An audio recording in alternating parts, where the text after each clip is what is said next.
এই এক্সৰেত আপোনালোকে দেখাই পাব এইখন গোটেই ভৰিটো হাৰ্ডিটো ভাঙা আছে, একদম দুই টুকুৰা হৈছে। অপাৰেশ্যন কৰি পাতি লগাই দিছে, আপোনালোকে চাই আছে এইটো পাতি লগোৱা।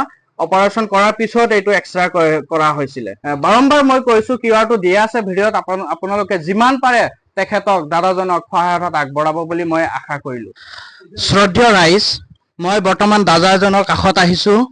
দাদাজন যোৱা এসপ্তাহ আগত ভয়ংকৰ এক্সিডেণ্ট এটা হয়। দাদাজন যিহেতু ৰাজমিস্ত্ৰী, পকা মিস্ত্ৰী কাম কৰা শেষ হৈ ঘৰৰ পৰা আহি আছিলে, তেতিয়াতে 4 চকা বাহন এটা পিছফালৰ পৰা খুন্দিয়াই দিয়ে, যাৰ ফলত দাদাজনৰ হাত ভাঙে, ভৰি ভাঙে। আৰ্থিকভাৱে পিছপৰা দাদাজন, যিহেতু একমাত্ৰ ল'ৰা, তেখেতৰ দেউতাকো 1 বছৰ আগতে ঢুকাইছিলে। একদম আৰ্থিকভাৱে পিছপৰা, তেখেতে একমাত্ৰ ইনকাম কৰি মিস্ত্ৰী কাম কৰি ঘৰখন চলাইছিলে। ক'ত কেনেকে কেতিয়া এক্সিডেণ্ট হৈছে আপোনালোকে শুনাব বিচাৰো। দাদা, আপোনাৰ কেতিয়া এক্সিডেণ্ট হৈছিলে? বৃহস্পতিবাৰে। কেনেকে হৈছে আপুনি অকণ কৈ দিয়ক। ইটাখোলা কামত গৈছিলো, আহোঁতে মাৰি দিছে বলেৰো গাড়ীয়ে আপোনাক পিছফালৰ পৰা মাৰি দিছিলে। বলেৰো গাড়ীখন ৰখোৱা নাই? চিধা গৈছেগে। তাৰপিছত মই পৰি গলো। তাৰপিছত তাৰে মানুহ হস্পিটেল লৈ আহিছে। গাড়ী আপোনাক যে গাড়ীটো আপোনাৰ পিছফালৰ পৰা খুন্দিয়াই দিলে, মহতিয়াই দিলে, তাৰপিছত তেখেতে নৰখিল, চিধা গুচি আহিল। মানৱতাৰ খাতিৰত গাড়ীটো ৰখাব লাগিছিলে, তেখেতক হস্পিটালত লৈ যাব লাগিছিলে, কিন্তু মানৱতাৰ ঊৰ্ধত কামটো কৰিছে।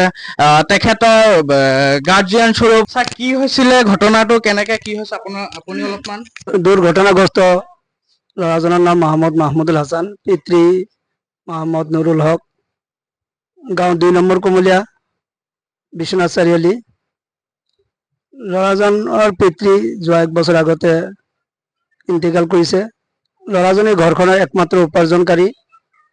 ল'ৰাজন ৰাজমিস্ত্ৰী কৰি ঘৰখন চলায়।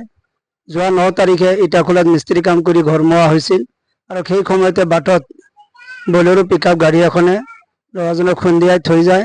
ফলত ল'ৰাজনৰ এখন হাত আৰু এখন ভৰি ভাঙি যায়।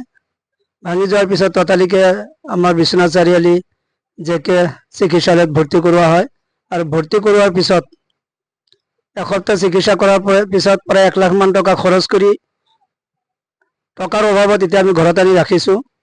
কাৰণ ইতিমধ্যে ল'ৰাজনৰ বাইক আৰু গৰু ইতিমধ্যে বিক্ৰী কৰা হৈছে। তাৰপিছতো ল'ৰাজনক এতিয়া বহুতো টকাৰ প্ৰয়োজন হৈছে।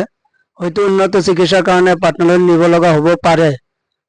আৰু সেইকাৰণে মই বিনম্ৰতাৰে অনুৰোধ কৰিছো সকলোকে, যাতে আমি সকলোৱে যাতে ল'ৰাজনৰ কাৰণে অলপ আগবাঢ়ি আহোঁ, ল'ৰাজনক যাতে আমি অলপ সহায় কৰোঁ। কাৰণ ল'ৰাজনৰ কণ 2টা সন্তান আছে। ল'ৰাজনৰ কাৰণে আমি যদি অলপ সহায় নকৰোঁ, তেন্তে ল'ৰাজনৰ ভৱিষ্যত একেবাৰে অন্ধকাৰাচ্ছন্ন। সেইকাৰণে মই সকলোৰে ওচৰত বিনম্ৰতাৰে অনুৰোধ কৰিছো, যাতে আমি সকলোৱে ল'ৰাজনৰ কাৰণে অলপ সহায় আগবঢ়াও, তেতিয়া ল'ৰাজনৰ ভৱিষ্যতৰ কাৰণে অলপ ভাল হ'ব। হয় ৰাইজ, শুনিলে বহুত মৰ্মান্তিক ঘটনা, কৰুণ কাহিনী। তো আপোনালোকে গম পায়, তেখেতে এতিয়া বৰ্তমান ট্ৰিটমেণ্টৰ কাৰণে যিমানকণ টকা আছিলে তেখেতলোকে যোগান ধৰিছিলে। বৰ্তমান টকাৰ অভাৱত আধা পেমেণ্ট বাকী ৰাখি তেখেতক ঘৰত আনিছে। তো আপোনালোকে তেখেতৰ QR কোডটো মই ভিডিঅ'ত দি দিম। আপোনালোকে যিমান পাৰে 100, 200, 500, 1000 যোনে যিমান পাৰে মানৱতাৰ খাতিৰত দয়া কৰি তেখেতক দিব। আপোনালোকৰ 100, 200, 500 টকাৰ তেখেতৰ কাৰণে সহায় হ'ব। আপোনালোকক মই বিনম্ৰতাৰে অনুৰোধ কৰিছো, যিমান পাৰে এই ভিডিঅ'টো আপোনালোকে শ্বেয়াৰ কৰিব, আৰু তেখেতৰ কাৰণে অনুগ্ৰহ কৰি মই একদম হাতজোৰ কৰি আপোনালোকক কৈছো, যিমান পাৰে তেখেতৰ কাৰণে কিবা এটা দিয়াৰ চেষ্টা কৰক, যিমান পাৰে। তেখেতৰ 2টা ল'ৰা সন্তান আছে, মই আপোনালোকক দেখালো। এই ল'ৰা দুজনৰ ভৱিষ্যত কি হ'ব দাদাজন এনেকে পৰি থাকিলে? তেখেতক উন্নত চিকিৎসাৰ কাৰণে হয়তো বাহিৰত লৈ যাব লগা হ'ব পাৰে। তাৰ কাৰণে আৰ্থিক সাহায্য, পুঁজি লাগিব। আপোনালোকে হয়তো নিশ্চয় জানে, উন্নত চিকিৎসাৰ কাৰণে ভালেইখিনি পুঁজি লাগিব। তেখেতৰ যিমানখিনি বৰ্তমান ঘৰত গাড়ী আছিলে, গৰু আছিলে, সকলোখিনি বিকাশ শেষ কৰি দিছে। এতিয়া আৰু তেখেতলোকৰ ব্যৱস্থা নাই। আপোনালোকে যদি দাদাজনক নাচাই কোনে চাব? মানৱতাৰ খাতিৰত, মানুহে মানুহৰ বাবে আপোনালোকক ৰিকুৱেষ্ট কৰিছো, আপোনালোকে যিমান পাৰে দাদাজনক কিবা এটা দিয়াৰ চেষ্টা কৰিব। ঘটনা হোৱাৰ পিছত হস্পিটালত অপাৰেশ্যন হোৱাৰ আগতে এক্সৰে এটা কৰা হৈছিলে। এই এক্সৰেত আপোনালোকে দেখাই পাব এইখন গোটেই ভৰিটো হাৰ্ডিটো ভাঙা আছে, একদম 2 টুকুৰা হৈছে আমাৰ। তাৰ পিছত অপাৰেশ্যন হ'ল। অপাৰেশ্যন হোৱাৰ পিছত এই যিখন এই ডক্টৰে অপাৰেশ্যন কৰি পাতি লগাই দিছে, আপোনালোকে চাই আছে, এইটো পাতি লগোৱা। অপাৰেশ্যন কৰাৰ পিছত এইটো এক্সৰে কৰা হৈছিলে। তো আপোনালোকে গম পালেই। যিমান পাৰো মোৰ ফালৰ পৰা মই সহায়ৰ হাত আগবঢ়ালো। আপোনালোকেও বাৰম্বাৰ মই কৈছো, কিউআৰটো দিয়া আছে ভিডিঅ'ত, আপোনালোকে যিমান পাৰে তেখেতক, দাদাজনক সহায়ৰ হাত আগবঢ়াব বুলি মই আশা কৰিলো। ধন্যবাদ।